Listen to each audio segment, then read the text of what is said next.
छत्तीसगढ़ के वित्त मंत्री ओपी चौधरी ने मीडिया से तमाम मुद्दों पर चर्चा की है। वहीं वित्त मंत्री ओपी चौधरी ने कहा कि अमृतकाल छत्तीसगढ़ 2024 विजन डॉक्यूमेंट बनाने की घोषणा बजट सत्र में भाषण के दौरान हमारी सरकार के द्वारा की गई थी। 1 नवंबर को इस विजन डॉक्यूमेंट को छत्तीसगढ़ राज्य की जनता जनार्दन को समर्पित किया जाएगा। इस विजन डॉक्यूमेंट को बनाने के लिए बहुत सारी एक्टिविटी राजनीति आयोग के माध्यम से की जा रही है।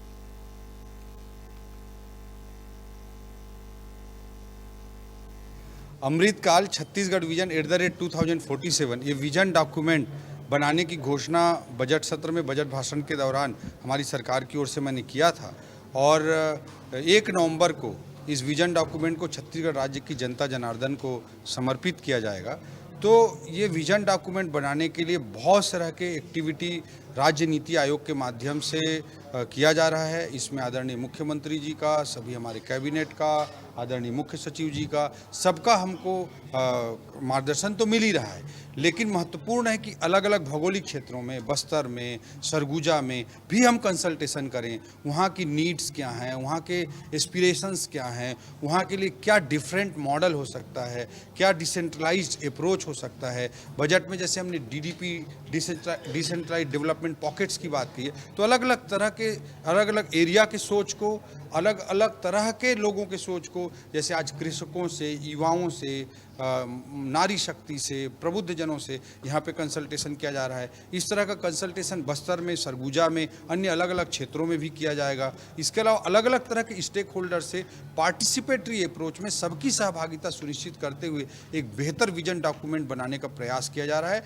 ताकि आने वाले वर्षों और दशकों में जो भी सरकारें रहेंगी 2047 तक, जो भी मुख्यमंत्री मंत्री रहेंगे, उनको भी सबको एक लाइट मिल सके, एक रोड मैप मिल सके। इसके लिए एक अच्छा विजन डॉक्यूमेंट बने। इसके लिए हर तरह के लोगों के, समाज के हर तरह के वर्ग की साझेदारी और उनकी भागीदारी को सुनिश्चित किया जा रहा है।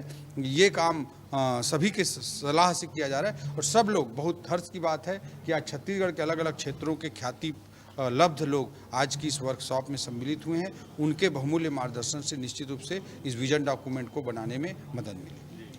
भूपेश बघेल जी ने जब मैनिफेस्टो जारी किया था, अपना जन घोषणा पत्र 2018 में जारी किया था, उन्होंने कहा था कि प्रति माह 500 रुपये अर्थात साल का 6000 रुपया छत्तीसगढ़ की माताओं बहनों को देंगे। 5 साल तक किसी को 5 रुपया तक उन्होंने नहीं दिया। आज 655 करोड़ की राशि प्रति माह छत्तीसगढ़ के माताओं बहनों को दी जा रही है। 70 लाख माताओं बहनों को लगातार प्रदान की जा रही है। तो उनके पेट में दर्द हो रहा है। उनके गांव में भी हम चलने को तैयार हैं और वहां पर भी जाकर के हाथ खड़े करवाएंगे तो कितने लोगों का हाथ खड़ा होता है, इसे भूपेश बघेल जी खुद अपनी आंखों से जाकर देख सकते हैं। मैं उन्हें अपनी गांव में आमंत्रित करता हूं, किसी भी गांव में आमंत्रित करना चाहूँगा। जिस भी गांव में जाना चाहेंगे वहां पर अगर माताओं बहनों को हाथ खड़ा करवाएंगे, किनको महतारी वंदन योजना का लाभ मिल रहा है, अपने आप हाथ खड़ा हो जाएगा। दूध का दूध, पानी का पानी हो जाएगा। अनावश्यक आरोप प्रत्यारोप की राजनीति नहीं करनी चाहिए, बल्कि उनको जवाब देना चाहिए 5 साल में उन्होंने 5 रुपये तक क्यों नहीं दिया। कांग्रेस के राज में 5 सालों तक पूरा माफिया राज चला। पूरी भर्तियों में, PSC में सब जगह माफिया राज रहा। इसलिए हमारी सरकार की प्राथमिकता है कि भर्तियों में जो ये माफिया राज और गड़बड़ियाँ थी वो पूरी तरह से समाप्त हों। हमने जैसा कि वादा किया था, CBI जांच की जाएगी PSC की, वह भी किया जा रहा है। सभी भर्तियों को पारदर्शी बनाने के लिए विष्णुदेव साय जी के नेतृत्व में हमारी सरकार के अलग अलग विभाग काम कर रहे हैं। आने वाले समयों में कांग्रेस के 5 सालों की तुलना में कई गुना ज़्यादा भर्ती भी होगी और ईमानदारी और ट्रांसपेरेंसी के साथ विष्णुदेव साय जी के